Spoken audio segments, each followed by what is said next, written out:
ইসলামের কাহিনী শুনে তুমি কি করবা? তোমার অজুই জানা নাই তোমার। আপনি মনে হয় বুঝতে পারছেন না আমার কথা। আপনি ইতিহাস জেনে কি করবেন? আপনি সালাতের পদ্ধতি আপনার জানা নাই, অজু জানা নাই, ইসলামের বেসিক জিনিসগুলা জানা নাই, তুমি ইতিহাস পড়ে কি করবা? দেখো তো, অজু বিসমিল্লাহ বলবা, ডান হাতে পানি নিয়ে 2 হাত কবজি পর্যন্ত ভালোভাবে ধৌত করবেন, আংটি যদি থাকে পানি পৌঁছিয়ে দিবেন। এরপরে আলাদাভাবে ডান হাতের চুল্লুতে পানি নিয়ে একই সঙ্গে মুখে অর্ধেক নাকে অর্ধেক, এইভাবে মোহাম্মদ সাল্লাল্লাহু আলাইহি ওয়াসাল্লাম বলছেন। বুখারী 195 নম্বর হাদিস। একই সাথে অর্ধেক মুখে অর্ধেক কোথায়? নাকে। নাক ভালোভাবে ঝাড়বেন, জি। এরপরে ডান হাতে পানি নিয়ে কপালের গোড়া থেকে কানের লতি সহ থুতনির নিচ পর্যন্ত ভালোভাবে সমস্ত মুখমণ্ডল ধৌত করবেন। দাড়ি যাদের আছে খেলাল করবেন। এরপরে আলাদাভাবে 1 চুল্লু পানি নিয়ে থুতনির নিচে দিবেন। সাহাবীগণ বলছেন, আল্লাহর নবী, দাড়ি তো খেলাল করলেন, আপনি মুখমণ্ডল ধৌত করলেন, তো আলাদাভাবে কেন আবার দিচ্ছেন? তখন রাসূল সাল্লাল্লাহু আলাইহি ওয়াসাল্লাম বলছেন, শোনো, আমি ইসলামের শরীয়তের কোনো একটা বিধান নিজে দেই না। হাকাদা আমারানি রব্বি, স্বয়ং প্রতিপালক আমাকে সব বিধান বাস্তবায়ন করার জন্য আল্লাহ আমাকে বিধান সব দিয়ে দেন। আমি যে 1 চুল্লু পানি থুতনির নিচে দিব, এটাও আমার আল্লাহ আমাকে বলে দিয়েছেন। সুবহানাল্লাহ। এরপরে ডান হাতের কনুই পর্যন্ত ভালোভাবে ধৌত করবেন, বাম হাতের কনুই পর্যন্ত ভালোভাবে ধৌত করবেন। তারপরে 2 হাতের আঙুল ভিজিয়ে নেবেন। 2 হাতের আঙুল ভিজিয়ে নিয়ে মাথা মাসা করবেন, সামনে থেকে পিছনে, পিছন থেকে সামনে। যেখান থেকে শুরু করেছেন সামনে থেকে পিছন, পিছন থেকে আবার সামনে, যেখান থেকে শুরু করেছেন আবার সেখানে কি করবেন? শেষ করবেন। একই সঙ্গে 2 তর্জনী আঙুল দিয়ে কানের ভিতরের অংশ আর 2 বৃদ্ধাঙ্গুলি দিয়ে কানের বাহিরের অংশ। এটা হলো মাথা মাসা। একবার, 3 বার নয়।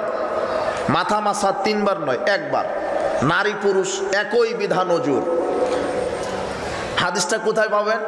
নাসাই খুলেন 102 নম্বর হাদিস, আয়নার মতো দেওয়া আছে। আপনার অজু শিখা লাগবে না?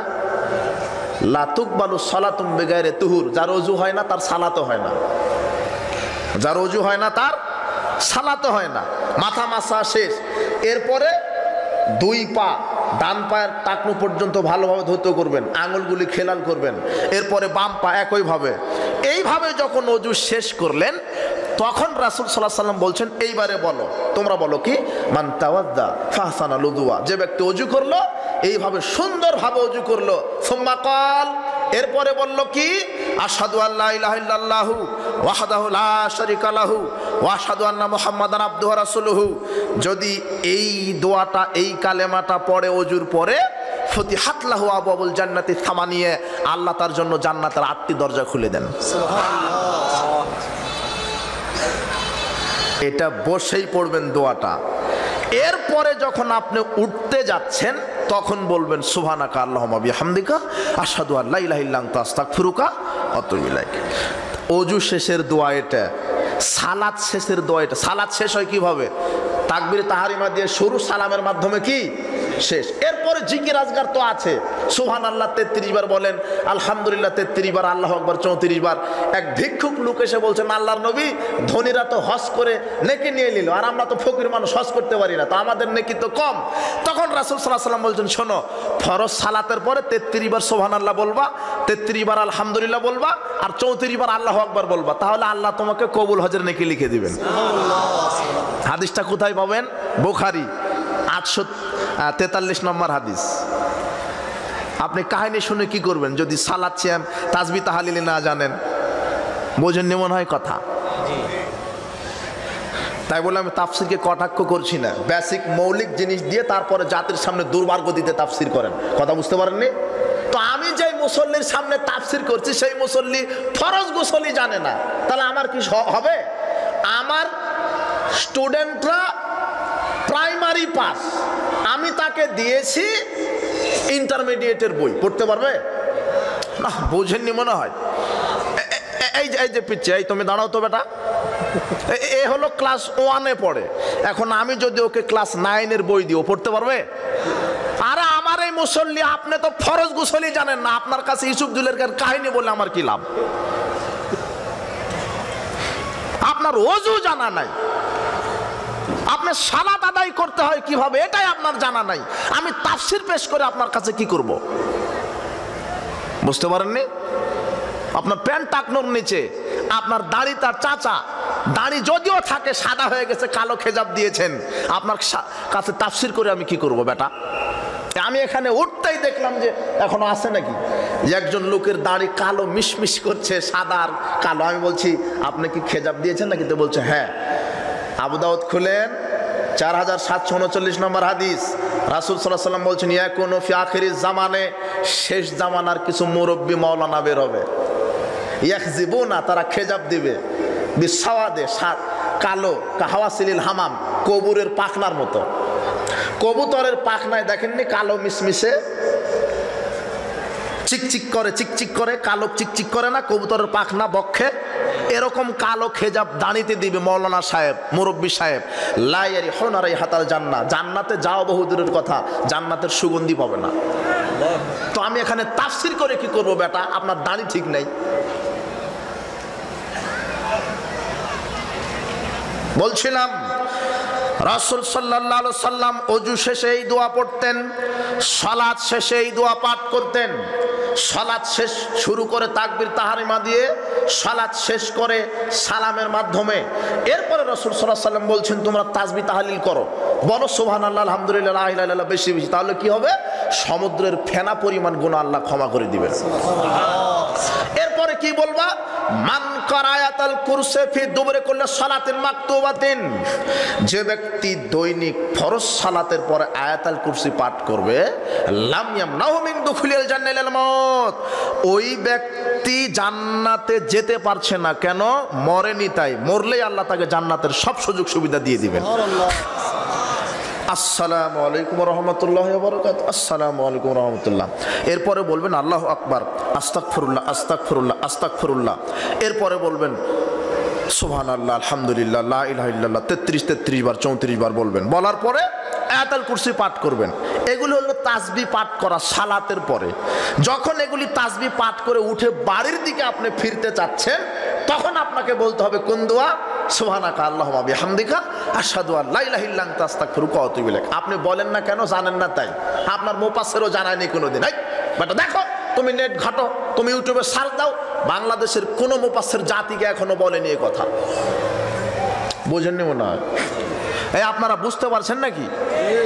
দেখো তোমার মুফাসসির বলেছে কিনা। এদেশের কোন একজন মুফাসসির জাতির সামনে ওযু শিখিয়েছে নাকি? এটা আমার জানা নাই। আমি মুফাসসিরকে ছোট বলছি না, অনেক ভালো ভালো মুফাসসির আছে, আল্লাহ তাদেরকে সঠিক বুঝদান করুন, আল্লাহুম্মা আমিন। আমার মুসল্লি ওযু জানে না, সালাত জানে না, আমি কেন তাফসীর করতে এসেছি? আর আমি যখন মুফাসসিরে কোরআন সেজেছি তখন আমার কাছে আছে 6টা বিদ্যা, নাই কয়টা বিদ্যা? 10টা। ওকে আবার ওয়ানে ভর্তি হতে হবে। ওয়ানে ভর্তি হয়ে মুফাসসির কাকে বলে? দুর্বার গতিতে কোরআন হাদিসের ইবারত করে জাতিকে সব আমল আকীদা শিখিয়ে দিবে, এর নাম মুফাসসির। মাইক পেয়ে বলছে মূর্তি ভেঙে খান খান করে দেব। হে বাপ রে বাপ, তা আমার তো ক্ষমতায় নাই মূর্তি ভাঙা। মূর্তি ভাঙার ক্ষমতাকে কি করতে হবে? অর্জন করতে হবে। মুহাম্মদ সাল্লাল্লাহু আলাইহি ওয়াসাল্লাম 13 বছর মূর্তি ভাঙতে পারেননি। 13 বছর কি ভাঙতে পারেননি? যদি মোড়ে মোড়ে মূর্তি তৈরি হয়েছে, নেতা বাপের টাকা দিয়ে তৈরি করেন, ওই যে মূর্তিটা আমার ইনকাম, আমার ট্যাক্সের পয়সা আছে। মুসলমানের ট্যাক্সের পয়সা দিয়ে মূর্তি বানানো যাবে না। বুঝেননি? বিচারের মাঠে রাসূল বলছেন ইনাশাদ্দান নাস আযাবান ইনদাল্লাহি ইয়াওমাল কিয়ামাল মুসাওবিরুন, বিচারের মাঠে সবচেয়ে কঠিন শাস্তি হবে যে মূর্তি তৈরি করতে আদেশ দেয়। এই মোড়ে মোড়ে মূর্তি তৈরি করো। যারা আদেশ দেয়, যারা মূর্তি তৈরি করে, এদের সবচেয়ে কঠিন শাস্তি হবে। এদের মতো কঠিন শাস্তি হবে না। আল্লাহ এদেরকে ধরবেন নিজে, জাহান্নামীদেরকে আল্লাহ শাস্তি দিবেন ফেরেশতার মাধ্যমে। লাঠি দিয়ে আল্লাহ এইভাবে পিটাবেন, পাছাতে পিটাবেন, এইভাবে পিটাবেন যারা মূর্তি তৈরি করেছে। এই মোড়লেরা মোড়ে মোড়ে মূর্তি তৈরি করেনি, এদেরকে এইভাবে পিটাবেন। বুখারী মুসলিমের হাদিস। এবার পিটাবেন, এই আহিউ আহিউ, এই আত্মা দে, মা খালাকতুম, যা তৈরি করেছিস তোর আত্মা দে, দে আত্মা দে। হাতটা দিতে আর পারবে না। বুঝেননি মনে হয়? এই জন্য বাড়িতে মোড়ে মোড়ে মূর্তি, মুসলিমরা মূর্তি তৈরি করতে আসেনি, মূর্তি ভেঙে দিতে এসেছে। বলছিলাম যে সালাত শেষ করবেন, তারপরে এই দোয়া, ওযু শেষে এই দোয়া, কোরআন মাজিদ তেলাওয়াত শেষে রাসূল সাল্লাল্লাহু আলাইহি ওয়াসাল্লাম এই দোয়াই পড়েছেন। আও তাআলা কোরআনান, রাসূল সাল্লাল্লাহু আলাইহি ওয়াসাল্লাম যখন কোরআন তেলাওয়াত শেষ করতেন তখন এই দোয়াটা পাঠ করতেন। দোয়াটা কি? সুবহানাকা আল্লাহুম্মা বিহামদিকা আশহাদু আল্লা ইলাহা ইল্লা আনতা আস্তাগফিরুকা ওয়া আতুবু ইলাইক। দলিল মনে আছে কি বলেছি? ইমাম নাসাই আস-সুনানুল কুবরা 10140 নম্বর হাদিস। মানে আপনি সূরা বাকারা, সূরা ইমরান, সূরা কাহাফ তেলাওয়াত করলেন, এখন আপনি শেষ করবেন, কোন দোয়া পড়ে শেষ করতে হবে? মানে আপনি বলতে পারছেন না কেন? আপনার জানা নাই, জাতি আপনাকে ওটা জানায়নি। কি জানিয়েছে জানেন? আমার বক্তব্য, আমাদের বক্তব্য হলো বিতর্কিত। আপনি কি বলেন কোরআন তেলাওয়াত শেষ করে? হাফেজ সাহেব কি বলে জানেন না? হ্যাঁ, সাদাকাল্লাহুল আযীম। এখানে মুফাসসির আরো নাই। এই যুবক, এই তুমি প্রশ্ন দিবা যে মুফাসসির সাহেব কোরআন মাজিদ তেলাওয়াত করতে সুন্নতি দোয়া কোনটা দলিল সহ বলেন। বুঝেননি মনে হয়? প্রশ্ন দিতে পারবা না? বলেন তো মুফাসসির সাহেব কোরআন মাজিদ কিভাবে শেষ করতে হয়, কোন দোয়া পাঠের মাধ্যমে? মুফাসসির সাহেবের যদি জানা থাকে তাহলে এটাই বলতে বাধ্য। সাদাকাল্লাহুল আযীম বলবে না কেন? দুনিয়ার কোনো পাতাতে লেখা নাই সাদাকাল্লাহুল আযীম। না, বুঝেননি মনে হয়? কোরআন হাদিসের কোনো পাতাতে কালো কালি খরচ করা হয়নি যে কোরআন তেলাওয়াত শেষে সাদাকাল্লাহুল আযীম বলো। কথা কি বুঝতে পেরেছেন? তো যেটার দলিল নাই সেটা আমল করার কোনো প্রয়োজন নাই। দলিল কি আছে? রাসূল সাল্লাল্লাহু আলাইহি ওয়াসাল্লাম কোরআন তেলাওয়াত শেষে কোন দোয়া পড়েছেন? সুবহানাকা আল্লাহুম্মা বিহামদিকা আশহাদু আল্লা ইলাহা ইল্লা আনতা আস্তাগফিরুকা ওয়া আতুবু ইলাইক। আমি তো ছোট মানুষ বলে গেলাম, কিন্তু এখানে বড় বড় মুফাসসির সাহেব নাই। প্রশ্ন দিতে পারবেন না আপনি? বুঝেননি মনে হয় আমার কথা। এই বিষয়টা স্পষ্ট হওয়া দরকার। তো আপনি আমল করছেন, কিন্তু আমলটা ঠিক না ব্যাঠিক যাচাই করবেন না? আপনি বাজারে গিয়ে 1 কেজি বেগুন কিনেন, আপনি দেখেন না পোকা কাটা না ভালো দেখেন না? আপনি মাছ কিনেন পচা না টাটকাটা দেখেন না? তো আপনি আমল করছেন, আপনি তদন্ত করার চেষ্টা করছেন না। আপনি 1 শতক জমি কিনবেন, তাই দলিল ঠিক আছে নাকি খারিজ হলো নাকি আপনি সব দেখার চেষ্টা করেন। কিন্তু আল্লাহ যাকে সবচেয়ে সর্বশেষ যেই ব্যক্তিকে জান্নাত দিবে তাকে জান্নাত দিবে 10 আকাশ 10 জমিন পরিমাণ। এত বড় জান্নাত দিবে, তো সেই জান্নাতে যাওয়ার জন্য আপনি যে আমল করছেন সেই আমল ভুয়া না টাটকা এটা আপনার যাচাই করার প্রয়োজন নাই। জাতিকে বোকা বানাচ্ছে এক শ্রেণীর এই আলখাল্লা পড়া খানকা মাজারের এই পীর পূজা কবর পূজার এই হুজুরেরা জাতিকে বোকা বানিয়ে রেখেছে। এরা ধর্ম বুজুর্গানে দিন দিয়ে চলে না, মুফতি দিয়ে ধর্ম চলে না, ধর্ম মুফাসসির দিয়ে চলে না, ধর্ম শায়েখ দিয়ে চলে না, ধর্ম মুফতি দিয়ে চলে না, ধর্ম বড় আলেম দিয়ে চলে না। ধর্ম চলে শুধুমাত্র একজন মানুষের বিধান দ্বারা, সেই মানুষের নাম মুহাম্মদ সাল্লাল্লাহু আলাইহি সাল্লাম। যদি আমার কথা মুহাম্মদ সাল্লাল্লাহু আলাইহি সাল্লামের সাথে মিলে যায় কথা ঠিক আছে, এছাড়া আমার আলখাল্লা যত বড়ই হোক আর আমার কথা যদি রাসূলের উল্টা হয়, আমার 5 পয়সা দাম ইসলামে নাই। কাজেই যে কোনো আমল যে কোনো কর্ম দেখতে হবে দলিলের উপরে। কিসের উপরে? দলিল। তাহলে হাফেজ সাহেব যে সাদাকাল্লাহুল আযীম বলছে এটা একদম বাতিল। দলিল দেন, দলিল দিতে হবে। এখন আপনি বলছেন যে নিষেধের দলিল কোথায়? আপনি তো খুব বুদ্ধিমান, যেটা বলা যাবে না তার নিষেধের দলিল কোথায়। তখন আমরা বলছি যে বলে নিষেধের দলিল কোথায়, এর চাইতে বোকা পৃথিবীতে নাই, এর চাইতে বোকা গরু ছাগলও না। কেন? আমি যদি বলি যে এই প্যান্ডেলটা আমার, এই মাঠটা আমার, তখন আপনি কি বলবেন? এই ছেলে বলো কি বলবেন? কি বলবা তুমি আমাকে? যে আপনি রাজশাহী থেকে এসে এটা কি চুরপাই মাঠ বলছেন, যে চুরপাই মাঠ আপনার, দলিল দেন। বলবেন না? দলিল দেন আপনি। এটা যুক্তিসঙ্গত হলো। যখন আমি বলবো যে এই মাঠটা আমার, তখন আপনি কি চাইবেন? কিন্তু আমি যখন বলবো এই মাঠটা আমার না, তখন যদি বলেন আপনার না, দলিল দেন। বুঝেননি কথা? মানে যেটা নাই তার কি হয় না? দলিল হয় না। আরে বেকুব, এই দোয়াই তো নাই, আর আবার দলিল কি হয়? বেকুব, দলিল কি হয়? দলিল তো ওটাই হবে যেটা আছে। রাসূল সাল্লাল্লাহু আলাইহি ওয়াসাল্লাম বলেছেন, কোরআন তেলাওয়াত শেষ করে বলো সুবহানাকা আল্লাহুম্মা ওয়া বিহামদিকা আশহাদু আল্লা ইলাহা ইল্লা আনতা আস্তাগফিরুকা ওয়া আতুবু ইলাইক। অতএব এটাই চলবে। সংখ্যাগরিষ্ঠতা দেখাচ্ছে, সংখ্যাগরিষ্ঠতা দিয়ে ধর্ম চলে, মানে যেই দিকে সংখ্যায় বেশি সেদিকে। আপনি তদন্ত করেন, সংখ্যা দিয়ে যদি ধর্ম চলে তাহলে 5 ওয়াক্ত সালাত লাগবে না, কেননা বেনামাজি বেশি। সংখ্যা দিয়ে যে ধর্ম চলে তাহলে যাকাত লাগবে না, সুদ ভিত্তিক অর্থনীতি জায়েজ। প্রায় সবাই সুদখোর, বুঝেননি মনে হয় কথা। সংখ্যা দিয়ে ধর্ম চলে না, ধর্ম চলে একজন মানুষের কথা দিয়ে, যার নাম কে? মুহাম্মদ সাল্লাল্লাহু আলাইহি ওয়াসাল্লাম। মনে থাকবে না? জি, মানে আমি মুসলিম হিসেবে যা কিছু করতে যাচ্ছি তার স্পষ্ট শরীয়ত স্পষ্ট হয়ে আছে। এখন আমরা এই তাফসিরের দিকেই যাই নাকি? যেহেতু তাফসির করতে হবে।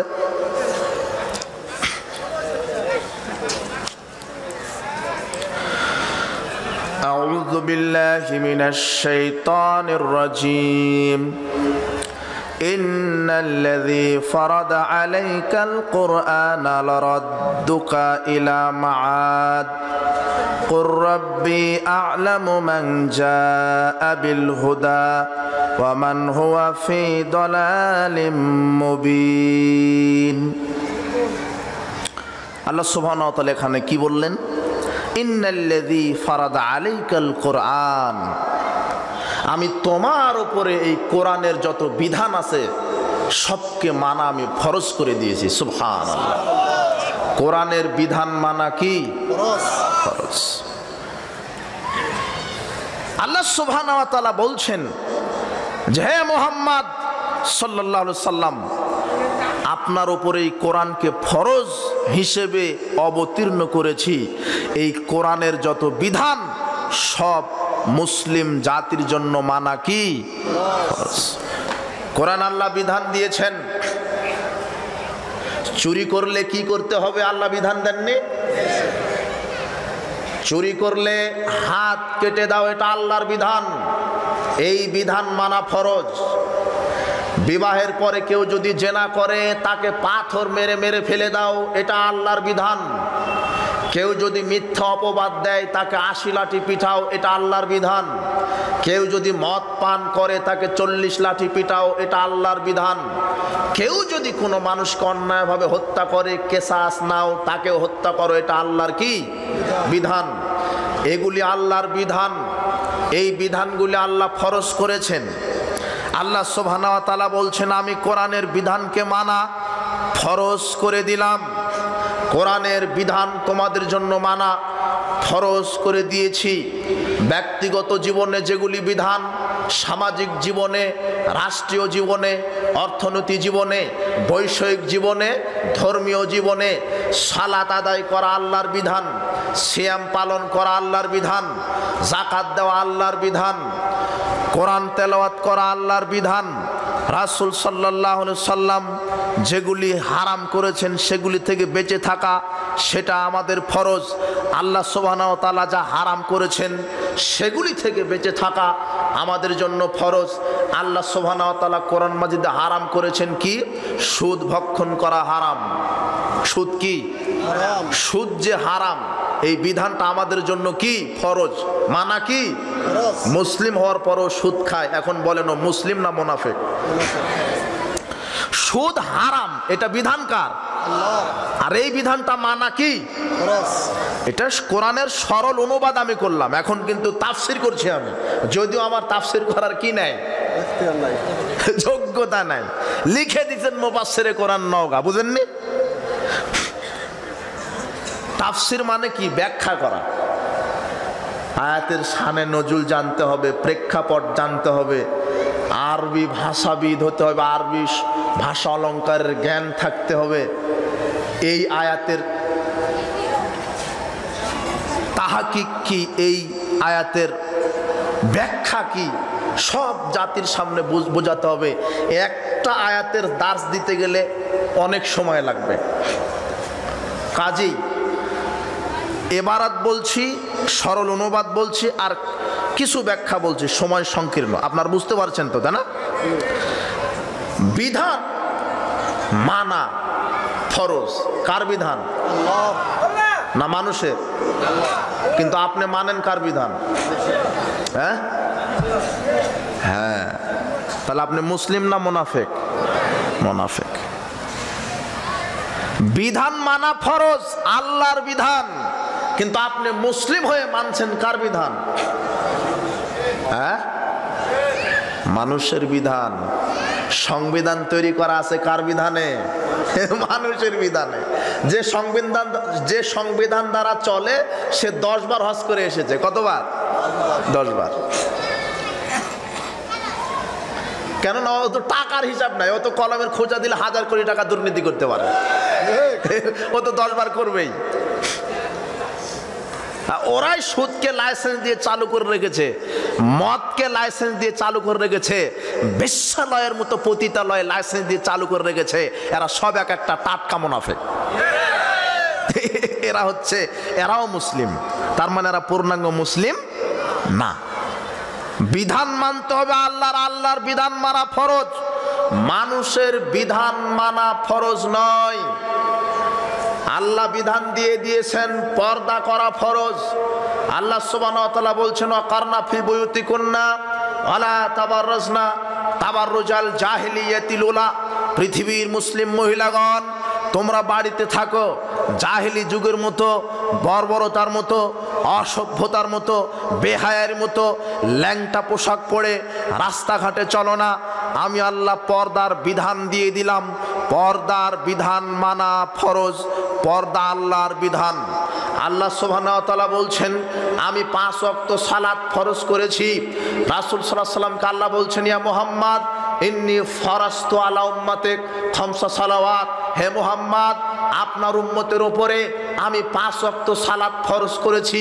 ওয়াহিদতু ইনদি আহাদান, আমি আল্লাহ নিজের কাছে ওয়াদা করেছি আন্নাহু মান জায়ু হাফিজ আলাইহিন্না লিওয়াক্তিহিন্না, যে ব্যক্তি 5 ওয়াক্ত সালাত ঠিক ওয়াক্তে আদায় করবে, আদখালতুহুল জান্নাহ, আমি আল্লাহ তাকে জান্নাতে প্রবেশ করাবো। সুবহানাল্লাহ। 5 ওয়াক্ত সালাত আদায় করা ফরজ, এটা আল্লাহর বিধান। সামর্থ্য থাকলে যাকাত দেওয়া ফরজ, এটা আল্লাহর বিধান। যারা সামর্থ্য আছে যাকাত দেয় না, এদেরকে আল্লাহ বিচার মাঠে গলাতে সাপ পেঁচিয়ে দিবেন। যাকাতের অর্থগুলি একত্রে করে তামার বল তৈরি করে আগুন দিয়ে তাতিয়ে 2 কাঁধে যখন রাখবেন, তখন এই আগুনের এই তামার বল এই স্তন ভেদ করে বের হয়ে যাবে। যাকাত যারা আদায় করবে না, বিচার মাঠে তাদেরকে এইভাবে শাস্তি দেওয়া হবে। ধন সম্পদ আছে, যাকাত বাহির করবেন। যাকাত বাহির করা এটা ফরজ। মুসলিম ধনীদের উপরে আল্লাহ যাকাতের বিধানকে মানা ফরজ করেছেন। 5 ওয়াক্ত সালাত ফরজ করেছেন। সামর্থ্য থাকলে হজ করা ফরজ করেছেন। এগুলি এক একটা আল্লাহর ফরজ বিধান। আল্লাহ সুবহানাহু ওয়া তাআলা বলেছেন আমি মদ হারাম করে দিলাম, আমি মদ হারাম করে দিলাম। শুনেন, আল্লাহ সুবহানাহু ওয়া তাআলা কোরআন মাজিদে বলছেন ইয়া আইয়ুহাল্লাযিনা আমানু ইন্নামাল খামরু ওয়াল মাইসিরু ওয়াল আনসাবু ওয়াল আজলামু রিজসুম মিন আমালিশ শয়তান। হে পৃথিবীর মুমিন নারী পুরুষ, আমি তোমাদের উপরে মদ হারাম করে দিলাম, জুয়া হারাম করে দিলাম, ছবি মূর্তি পূজা হারাম করে দিলাম, লটারি ক্রয় বিক্রয়, লটারির ব্যবসা হারাম করে দিলাম। আল্লাহ সুবহানাহু ওয়া তাআলা 4টি বিধান দিয়ে 4টি জিনিস হারাম করেছেন। তার এক হচ্ছে মদ, মদ পান করা হারাম করেছেন। শোনেন, রাসূল সাল্লাল্লাহু আলাইহি ওয়াসাল্লাম এবং আল্লাহ সুবহানাহু ওয়া তাআলা কোরআন হাদিসে নির্ধারিত মদের নাম নেননি। আল্লাহ সুবহানাহু ওয়া তাআলা ডাইরেক্ট বলেছেন যার ভিতরে মাদকতা রয়েছে, যেটা খেলে মানুষ পাগলামি করে, হিতাহিত জ্ঞান লোপ পায়, সেটা সেবন করাই হলো মদ, সেটা খাওয়াই হলো মদ। যার ভিতরে মাদকতা রয়েছে, রাসূল সাল্লাল্লাহু আলাইহি সাল্লাম বলছেন মাসকারা কাসিরু ফা কলিলু হারাম, যেই জিনিসটা বেশি খেলে বিবেকের ক্ষতি হয় তার অল্প সেবন করাও হারাম। আপনি বিড়ি খান, আপনি জর্দা খান, আপনি সিগারেট খান, আপনি আলাপাতা খান, আপনি গুল খান, আপনি ইয়াবা খান, আপনি ফেন্সিডিল খান, আপনি তারি খান, গাঁজা খান, চর্স, মারিজুয়ানা, হাশিশ, ভদকা, শ্যাম্পেন, প্রাকৃতিক হোক আর রাসায়নিক হোক, যত আপনি মদ খাচ্ছেন এগুলি সব হারাম আল্লাহ করেছেন। কেন? এখন আপনি বলছেন বিড়ি সিগারেট যে আমি খাই, জর্দা যে আমি খাই, হুজুর কোরআনে তো জর্দার কথা নাই। আর আরে মুফাসসির বলছে, মুফাসসির জর্দাখোর মুফাসসির বলছে কোরআনে জর্দার কথা নাই, কোরআনে কিসের কথা নাই? সিগারেটের কথা নাই। কাজে কোরআনে নাই, এগুলি মদ নয়। মুফাসসিরকে আবার ক্লাস 1-এ ভর্তি হতে হবে। আল্লাহ বলছেন ইন্নামাল খামর, মদ হারাম। মদ কি? আল্লাহ নাম বলেননি যে ইয়াবা হলো মদ, ফেন্সিডিল মদ, সিগারেট মদ, এইভাবে নাম বলেননি। শুধু মদেরই যদি নাম বলতেন তাহলে তো মদের নাম দিয়েই কোরআন 90 পারা হয়ে যেত। এত মদ আছে পৃথিবীতে, বুঝতে পারেননি? আল্লাহ বলেছেন মদ হারাম, রাসূল সাল্লাল্লাহু আলাইহি ওয়াসাল্লাম বলেছেন মদ কি? যেটা বেশি খেলে বিবেকের ক্ষতি হয়, তার অল্প খাওয়াটাও কি হারাম।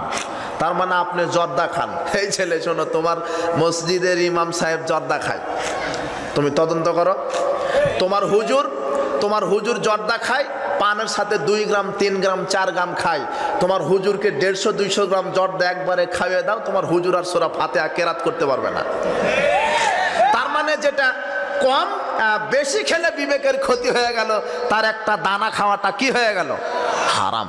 জর্দা হারাম। তোমার হুজুর বলছে জর্দা মকরু, মানে ও খাবে তাই। আরে তোমার হুজুরই মকরু, তোমার হুজুরই ঠিক নেই। জর্দা হারাম। আর তুমি সিগারেট খাও। এই যুবক শোনো, তুমি সিগারেট খাও, তুমি এখানে আছো, তুমি উঠতে পারছো না, তুমি বেকায়দায় আছো, তুমি এখান থেকে উঠে গিয়ে সিগারেট ধরাবা। তোমার বাপ এখানে বসে আছে, তোমার বাপ এখান থেকে সিগারেট ধরাবে উঠে গিয়ে। আর দেখো তুমি মোড়ে মোড়ে দোকান পাটে টুপি দাঁড়ি রাখার পরও জর্দা গাঁজা সিগারেট মারছে, তুমি দেখো। যাও এখানে উঠ থেকে যাও, দাঁড়িয়ে আছে সুন্নতি দাঁড়ি, মাথায় আছে টুপি, আলখাল্লা পড়া, হাতে সিগারেট, ও একেবারে পশু প্রাণীর মতো। সিগারেট যে তুমি খাও, সিগারেটের মশলা হলো তামাক পাতা থেকে তৈরি হয়। কি থেকে? তামাক পাতা। বিড়ির মশলা তামাক পাতা থেকে তৈরি হয়। তুমি কি জানো? এই যুবক শোনো, তুমি যে সিগারেট খাও, তামাক পাতাটা তোমার বাড়িতে যে গরু আছে, ছাগল আছে, তাকে খেতে দিবা। তোমার বাড়ির গরু ছাগল তামাক পাতা। এরপরে বানরকে দাও, বানর খাবে না। কুকুরকে দাও, তাও খাবে না। শেষ পর্যন্ত নিকৃষ্ট প্রাণী শূকরকেও যদি দাও, তাও খাবে না। যেই জিনিসটা শূকরে খায় না, বানরে খায় না, গরুয়ে খায় না, ছাগলে খায় না, সেটা খায় এই বাংলাদেশের হুজুরেরা। এই বাটাই, তুমি কি ভয় করছো নাকি? কোনো তুমি কি কাপুরুষ নাকি? তুমি দুর্বার গতিতে কোরআন হাদিসের ইবারত করবা। আমি এখানে তাফসির করতে বসেছি, তো আল্লাহ বলেছেন খামরুন, মদ, তো আমার এটা তাফসির করে ব্যাখ্যা দিতে হবে না? বুঝেননি? মুফাসসির সাহেব যদি বলে মদ হারাম, মদ হারাম, তো মদ কি এটা বলা লাগবে না? মদ কি? তখন মুফাসসির সাহেব ব্যাখ্যা দিয়ে বলবে, শোনো, মদ হলো ইয়াবা, মদ হলো ফেন্সিডিল, মদ হলো গাঁজা, মদ হলো তারি, মদ হলো জর্দা, মদ হলো বিড়ি সিগারেট, ইয়াবা এগুলো হলো মদ। এগুলি তুমি কম খাও তাই মাথা ঠিক থাকে, বেশি পরিমাণে খেলে তুমি বাড়িতে গিয়ে বউকে মা ডাকবা। তোমার তার মানে যেটা বেশি খেলে বিবেকের ক্ষতি হচ্ছে, তার অল্প খাওয়াটা কি হারাম। বিড়ি সিগারেট জর্দাগুলি বা ফেন্সিডিল হারাম। রাসূল সাল্লাল্লাহু আলাইহি ওয়াসাল্লাম বলছেন মান শারাবাল খামরা সাকেরা লাম তুকবালাহু সালাতুন আরবানা সাবাহান।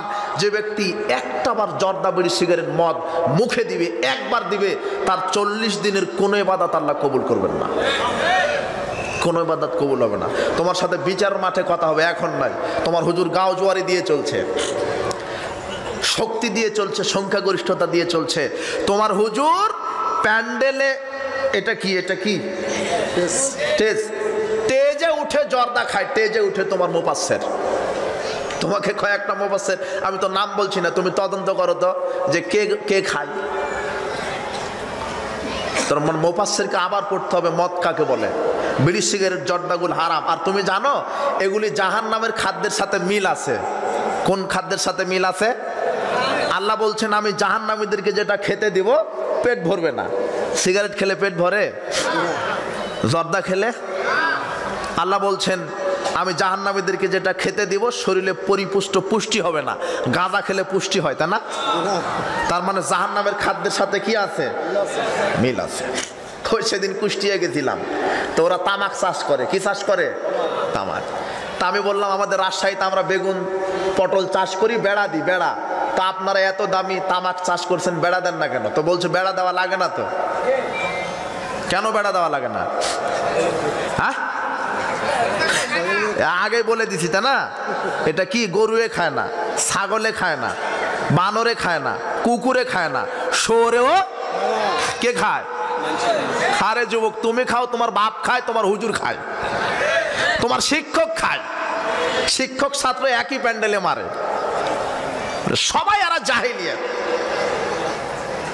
ভ্যান চালক, রিক্সা চালক, প্রাইভেট কারের ড্রাইভার, চাকরিজীবী, নন চাকরিজীবী, ব্যবসায়িক, কৃষক, সবাই সব জায়গাতে আছে হারামখোর, নাই? এদের অত্যাচার এত বেশি, আপনি মাছ বাজারে যেতে পারবেন না, শয়তান আছেই দাঁড়িয়ে ওখানে। আপনি বাসের সিটে বসবেন, ওর হাতে আছেই গাঁজা। আপনি কোথাও এক গ্লাস পানি পান করে চা খাবেন, দেখবেন যে আপনার আগে ওই গ্লাসে ওই জর্দাখোর হারামখোর পানি পান করে ফেলেছে। আর ওর মুখের শরীরের গন্ধ এত খারাপ, গ্রামের টয়লেটের চাইতে ওর মুখের গন্ধ বেশি। আমি চিন্তা করি যে এই যে বাড়িতে থাকে, ওই বাড়ির মেম্বার সদস্যরা কিভাবে থাকে, ওর বউ কিভাবে থাকে। সব হারাম। মাদকতা হারাম, এটা আল্লাহর বিধান। সুদ হারাম, এটা আল্লাহর কি বিধান। মানে ফারাদা আলাইকাল কোরআন, কোরআনকে আল্লাহ কি করেছেন? শুধু কোরআন রমাদানে খতম দেওয়ার জন্য ফরজ করেছেন, তাই না? আর বাপ মারা গেলে 40 জন হুজুরকে নিয়ে এসে বলবেন যে একটু কি করো, খতম করো। আর বাপ মারা যাচ্ছে মুমূর্ষ, এমন সময় তো হাফেজ সাহেবকে নিয়ে বলছেন, এই সূরা ইয়াসিন মারো, সূরা ইয়াসিন, কোরআন খতম দাও, আমার বাপ মারা যাচ্ছে। আপনার বাপের 5 পয়সা উপকার হবে না। মুহাম্মদ সাল্লাল্লাহু আলাইহি ওয়াসাল্লাম কি বলছেন? লাক্কিনু মাউতাকুম লা ইলাহা ইল্লাল্লাহ। বাপ মা মারা যাচ্ছে, বাপ মা মারা যাচ্ছে, তাদের শিওরে বসে লা ইলাহা ইল্লাল্লাহ তালকিন দাও। মান কানা আখিরু কালামিহি লা ইলাহা ইল্লাল্লাহ, যার শেষ বাক্য হবে লা ইলাহা ইল্লাল্লাহ, আল্লাহ তাকে জান্নাতে প্রবেশ করাবেন। রাসূল সাল্লাল্লাহু আলাইহি ওয়াসাল্লাম বলছেন লা ইলাহা ইল্লাল্লাহ শিখিয়ে দাও, আর তোমার হুজুর বলছে যে কোরআন খতম দাও। তাহলে কারটা ঠিক বুঝেননি? মানে আমি যে আমলটা করব কার সাথে মিলতে হবে? হ্যাঁ, রাসূলের সাথে সাল্লাল্লাহু আলাইহি ওয়াসাল্লাম, তার সাথে কি করতে হবে? মিলতে হবে। আচ্ছা, এইভাবে শেষের আয়াতটা কয়টা আয়াত? 1 2 3 4 5টা আয়াত মনে হয়। শেষের আয়াতে কি বলছে? ওয়ালা তাদউ মা আল্লাহি ইলাহান আখার, তোমরা আল্লাহর সাথে অন্য কাউকে ডেকো না, শরীক সাব্যস্ত করো না। প্রার্থনা, দোয়া, কামনা, ভরসা, আশা, আকাঙ্ক্ষা সব কার নিকটে নিবেদন করতে হবে? আল্লাহ। আমি প্রার্থনা করব কার কাছে? আমি প্রার্থনা করব কার কাছে? পীরের কাছে, দরগায়, মাজারে, খানকায়। আমি মানত করব কার নামে? দরগায়, পীরের আস্তানায় না। আপনার বাপ, আপনার মা চলে গেছে পীরের দরগাতে গরু নিয়ে, ছাগল নিয়ে। কি নিয়ে? গরু নিয়ে, ছাগল নিয়ে। আরে গরু ছাগল তো বহু দূরের কথা। বাইহাকি খুলেন 7343 নম্বর হাদিস। রাসূল সাল্লাল্লাহু আলাইহি সাল্লাম বলছেন, দাখালা রাজুলুন নারা ফি জুবাবিন, দাখালা রাজুলুল জান্নাতা ফি জুবাবিন। সাহাবীগণকে রাসূল সাল্লাল্লাহু আলাইহি সাল্লাম বলছেন, এই শোনো সাহাবারা, একজন ব্যক্তি জান্নাতে গেছে একটা মাছির কারণে, আরেকজন ব্যক্তি জাহান্নামে গেছে একটা মাছির কারণে। সাহাবারা বলছেন, কাইফা যাকা, এটা কিভাবে? ইয়া রাসূলুল্লাহ সাল্লাল্লাহু আলাইহি সাল্লাম, এটা কিভাবে? একটা মাছির কারণে জান্নাত জাহান্নাম কিভাবে হয়? রাসূল সাল্লাল্লাহু আলাইহি সাল্লাম বলছেন, শোনো, মাররা রাজুলানে মুসলিমানে আলা কওমিন, দুজন মুসলিম একটা জাতির উপর দিয়ে যাচ্ছিল, এলাকার উপর দিয়ে যাচ্ছিল। ইয়াকিফুনা লাহুম আলা সানামিন লাহুম। শোনো, এই দুইজন ব্যক্তি যখন একটা গোত্রের উপর দিয়ে যাচ্ছিল, গোত্রের লোকেরা একটা মূর্তি খাড়া করলো, মূর্তি। ওটাই এখন কবর বানিয়েছেন আপনি, মাজার খানকা বানিয়েছেন। সেই কালে ওইটা মাজার খানকা তৈরি করে এবারে গোত্রের লোকেরা দুইজন ব্যক্তিকে বলছেন, কি বলছেন? ক্বালু লাহুমা, তাদেরকে বলছেন, করিব আলি সানামিনা কুরবানান, এই তোমরা এই মূর্তিকে কিছু কুরবানি করো। মানত করো, কিছু দান করো, এই মূর্তির নামে কিছু দান করো। তখন একজন বলছে আমার কাছে তো কিছু নাই, আমি কি দান করব। তখন এরা বলছে ওয়ালাউ কুনতা যুবাবান, তোমার কাছে যদি একটা মাছি থাকে তবুও সেটা মানত করো। লোকটা মাছি মানত করলেন কোথায়? কবরে, খানকায়, মাজারে, মূর্তির সামনে। রাসূল সাল্লাল্লাহু আলাইহি ওয়াসাল্লাম বলছেন দাখালান নার, কোথায় চলে গেল? জাহান্নাম। একটা মাছি মানত করার কারণে জাহান্নামে যদি যায়, আপনি চলে গেছেন পীরের দরগাতে গরু খাসি নিয়ে, আপনার কি হবে? মানত করতে হবে কার নামে? দান করবেন কোথায়? আল্লাহ শিখিয়ে দিচ্ছেন। ডাকবেন, প্রার্থনা করবেন, আল্লাহ শিখিয়ে দিচ্ছেন। মৃত পীরের উসিলায় খানকায় মাজারে গিয়ে প্রার্থনা করা শিরক, সেখানে সিজদা করা শিরক। এইটাই আল্লাহ বলছেন ওয়ালা তাদউ মা আল্লাহি ইলাহান আখার, আল্লাহর সাথে অন্য কাউকে ডেকো না। পীরকে ডাকা তো বহু দূরের কথা, পীরের কবরে, পীরের মাজারে গিয়ে প্রার্থনা করা তো বহু দূরের কথা। মুহাম্মদ সাল্লাল্লাহু আলাইহি ওয়াসাল্লামের কবরে গিয়ে তার নামে, তার কাছে কিছু চাওয়াও শিরক। কিভাবে? দেখেন, বুখারী বাহির করেন 1010 নম্বর হাদিস। ওমর ইবনুল খাত্তাব রাদিয়াল্লাহু আনহু, ইবনে আব্বাস রাদিয়াল্লাহু আনহু বলছেন কানা ইযা কাহাতু, যখন অনাবৃষ্টি শুরু হলো, ইস্তাসকা বিল আব্বাস, আব্বাস ইবনে আব্দুল মুত্তালিব, ওমর ইবনুল খাত্তাব রাদিয়াল্লাহু আনহু যখন অনাবৃষ্টি শুরু হলো, তখন তিনি পানি প্রার্থনা করতেন রাসূল সাল্লাল্লাহু আলাইহি ওয়াসাল্লামের চাচা আব্বাস রাদিয়াল্লাহু আনহুর নামে। তিনি বলতেন আল্লাহুম্মা ইন্না নাতাওয়াসসালু ইলাইকা বিনাবিনা ফাতাসকিনা, হে আল্লাহ, আমরা আপনার নিকটে পানি প্রার্থনা করতাম, নবীর মাধ্যমে আপনি আমাদেরকে পানি দিতেন। আজকে আমরা পানি প্রার্থনা করছি বি আম্মে নবীনা, নবীর চাচার মাধ্যমে। কেন? নবী এখন কি নাই, মারা গেছে। সাহাবারা পারতেন না পানি চাওয়ার জন্য রাসূল সাল্লাল্লাহু আলাইহি ওয়াসাল্লামের কবরে গিয়ে দোয়া করতে? রাসূল সাল্লাল্লাহু আলাইহি ওয়াসাল্লাম মারা গেছে, রাসূল সাল্লাল্লাহু আলাইহি ওয়াসাল্লামের কবরে গিয়ে প্রার্থনা করেননি। উসিলা, 3 ধরনের উসিলা জায়েজ। কয় ধরনের? এক, আল্লাহর গুণবাচক নামের উসিলায় দোয়া করা জায়েজ। ওয়ালিল্লাহিল আসমাউল হুসনা ফাদউহু বিহা, আল্লাহ বলছেন আমার সুন্দর সুন্দর নাম আছে, আমার নাম ধরে আমার কাছে প্রার্থনা করো, সুবহানাল্লাহ। এটা এক। 2 নম্বর উসিলা কি? ঈমান এবং আমল। 2 নম্বর উসিলা কি? ঈমান এবং সৎকর্ম। ওই যে সারা আলাইহিস সালাম দোয়া করেছিলেন আল্লাহুম্মা ইন কুনতু আমানতু বিকা ওয়া বিরাসূলিকা ওয়া আসামতু জাওজি ওয়া আসামতু ফারজি ইল্লা জাওজি ফালা তুসাল্লাত আলাইহি হাদাল কাফির। হে আল্লাহ, তুমি যদি জানো আমি ঈমান এনেছি তোমার নবীর উপরে, আর তুমি যদি ভালোভাবে জানো আমি ঈমান এনেছি তোমার নবীর উপরে, লজ্জাস্থানকে আমি ভোগ করতে দিন আমার স্বামী ব্যতীত, এই কথা যদি ঠিক হয় তাহলে তুমি এই কাফেরকে আমার উপরে বিজয় দান করো না।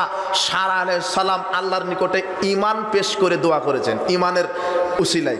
কিসের উসিলায়? যে আল্লাহ, যদি তুমি জানো যে আমি তোমার উপর ঈমান এনেছি, তোমার নবীর উপর ঈমান এনেছি, ঈমানের উসিলা দিয়ে দোয়া করা কি জায়েজ। আমলের উসিলা দিয়ে, ওই যে 3 ব্যক্তি পথ চলতে গিয়ে বৃষ্টির মোকাবেলায় পড়ে পাহাড়ের গুহায় আশ্রয় নিল, আপনার জানা নেই কাহিনী? গুহার মুখ পাথরে আটকে গেল, তখন তারা কি বলল?